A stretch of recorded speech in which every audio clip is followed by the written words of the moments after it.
আমরা গত 8 মাস ধরে হাইকোর্টে একটি রিট নিয়ে আমাদের কারিগরি ছাত্র আন্দোলন যেটা বিরোধিতা করে যাচ্ছে। আমরা যখন আন্দোলন পরবর্তী সময়ে যখন আমরা করছিলাম, তখন আমাদেরকে জানানো হয়েছে যে অবৈধভাবে যে একটা দেওয়া হয়েছে 30% ক্রাফট ইনস্ট্রাক্টর যারা বর্তমানে 16তম গ্রেডে নিয়োগ পায় তাদেরকে 10তম গ্রেডে আনা হবে।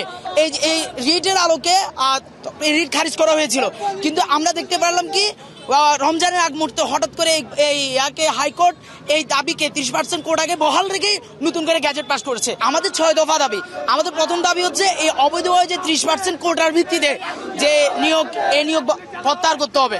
দ্বিতীয়ত 2021 সালে রাতের আধারে অবৈধভাবে একটা নিয়োগ দেওয়া হয়েছিল, সেই নিয়োগ অনতিবিলম্বে বাতিল করতে হবে। ইনস্ট্রাক্টরদের নিয়ে তাদের অবৈধ প্রমোশনের কারণে আমরা ছাত্র জনতা ক্ষিপ্ত হয়ে পড়েছি। হাইকোর্ট কর্তৃক 30% কোটার ভিত্তিতে তারা ক্রাফট ইনস্ট্রাক্টর হতে জুনিয়র ইনস্ট্রাক্টর প্রমোশন হওয়ার পরে আমাদের ছাত্র জনতার মাঝে একটা ক্ষোভের সৃষ্টি হয় এবং এই আন্দোলনটি দীর্ঘ 8 মাস ব্যাপী চলতেছে।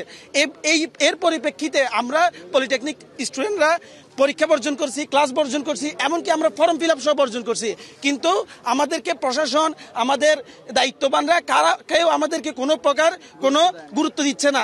বারবার আমাদেরকে ডাকতেছে, কিন্তু কাজগুলো কোনো রকম কার্যকর হচ্ছে না। এভাবে যদি তারা চলতে থাকে আমরা আরো কঠোর আন্দোলন করব, আরো তীব্র আন্দোলন করব। আমরা হচ্ছে যে আমরা সাধারণ স্টুডেন্ট, আমরা ওরা যারা আসতেছে, যারা 30% কোটার মাধ্যমে আমাদের ক্রাফটিং ইনস্ট্রাক্টর হচ্ছে, তারা বিভিন্নভাবে আসছে যে আমাদের কারিগরি শিক্ষা থেকে আসতেছে না, তারা আসতেছে জেনারেল শিক্ষা থেকে। তারা ক্লাস 9-10 পাস করে 2021 সালে আওয়ামী লীগের যে দালালরা ছিল তাদেরকে টাকা দিয়ে আমাদের ক্রাফটিং ইনস্ট্রাক্টর হিসাবে 10ম গ্রেড নিয়ে নিয়োগ দেওয়া হয়েছে। তো আমরা চাই তাদেরকে আমাদের ক্যাম্পাস থেকে বহিষ্কার করা হোক। আমি ডিপ্লোমা করে যদি আমি একটা প্রাইমারি স্কুলে যাই, তারা কি আমাকে টিচার হিসেবে মানবে? এখন তারা চ্যানেল থেকে আসছে শুধুমাত্র আমাদের ল্যাব দেখাশোনা করার জন্য। তারা সে ল্যাব দেখাশোনা করবে, তারা কেন আমাদের টিচার হতে যাবে? 30% কোটা যদি তারা পায়, তারা অবশ্যই আমাদের টিচার যাবে। এখন আপনি বলুন, পড়াশোনা যদি আর অভিজ্ঞতা যদি সে একই জিনিস হয়, তখন একজন গ্যারেজ যে করবে আর আমি যদি একটা ডিপ্লোমা পাস করি, তারা আমার মধ্যে পার্থক্য কোথায়? তো আমাদের মূল কথা হচ্ছে যে ওই জায়গাতে যে আমরা যে পড়ালেখা করে সার্টিফিকেটটা অর্জন করবো, ওই সার্টিফিকেটটা আমাদের কি কাজে দিবে যদি আমরা জার্নালিস্ট ইয়ার থেকে পড়াশোনা করতে হয়? মূল দাবিটা হলো আমাদের যেসব জুনিয়র ইনস্ট্রাক্টর পদ, এটা চাকরি করে মূলত ডিপ্লোমা ইঞ্জিনিয়ারিং যারা পাস করে তারা। কিন্তু 2021 সালে যখন আপনার উপশিক্ষামন্ত্রী নৌফেল ছিল, সে কি করলো, অবৈধভাবে কিছু জেনারেল লাইনের স্টুডেন্টদেরকে এখানে ক্রাফট ইনস্ট্রাক্টর হিসেবে নিয়োগ দেয়।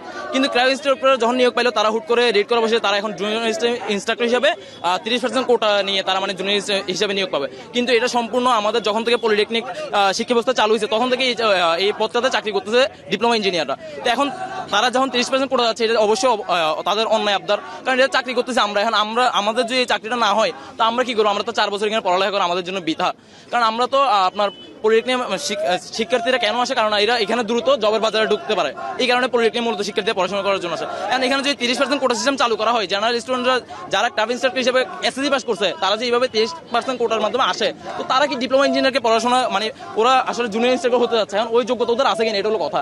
ওরা পাস করতেছে এসএসসি। এখন আপনার একজন নার্স তো কখনো ডাক্তারের কাজ করতে পারবে না।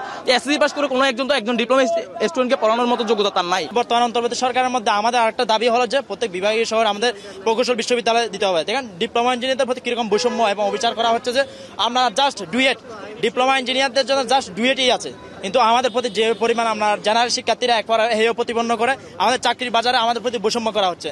তো আমাদের আজকের আমাদের দাবির মধ্যে জানিয়ে দিয়েছে আমাদের উচ্চশিক্ষার জন্য আমার কারিগরি মন্ত্রণালয়ের মধ্যে সুন্দর করে আমাদেরকে ডিপ্লোমা ইঞ্জিনিয়ারদের প্রাধান্য দিতে হবে। 10ম গ্রেডে শুধুমাত্র আমাদের ডিপ্লোমা ইঞ্জিনিয়ার আছে।